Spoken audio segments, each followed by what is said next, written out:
Ek wil gou vandag ietsie met julle deel, né? Alright, so vir die van julle wat my ken, weet ek's baie op die pad. En ek ry ver, ek ry lang pad, soos regtig baie. En wat vir my help is die. Alright, ek weet nie van julle, ja, jy kan hom mooi sien also, hierdie supercharge McNabs. So in daai sakkie kry jy hierdie kaartjies, né? Sien ek het al klomp van hulle. En soos 'n quote of the day type of thing. So gister maak ek hierdie enetjie oop en hy sê, don't regret the past, don't fear the future, just enjoy the present. Ek dink dis waar baie van ons fout maak. Ons hak vas in die verlede. Ons hak vas van, ja, maar dit het gebeur, dat daai. Vergeet van die verlede. Die verlede is verby. Daai pad is gestap, elkeen het 'n klip geskop, ons het 'n gat getrap, en van die bal af. Maar dit is verby. Jou verlede vorm jou as wie jy is vandag. En moenie worry oor môre nie.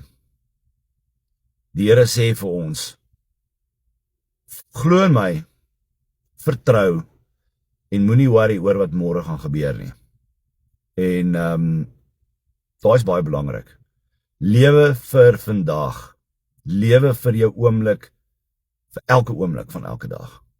Dis maandag vandag, vir baie mense dit is 'n blou maandag. Ek het nooit 'n blou maandag nie, vir ook die van julle wat my ken. Ek is altyd happy, ek is altyd positief. Soms baie moeiliker as ander dae. En dit is die boodskap wat ek aan julle vandag wil gee.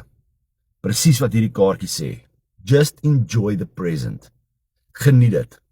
Geniet jou lewe. Ons lewe net een keer. So lewe vol uit elke oomblik van jou lewe, elke dag. Word wakker, wees positief, onthou ook nog 'n ding. Positive thoughts attract positive things.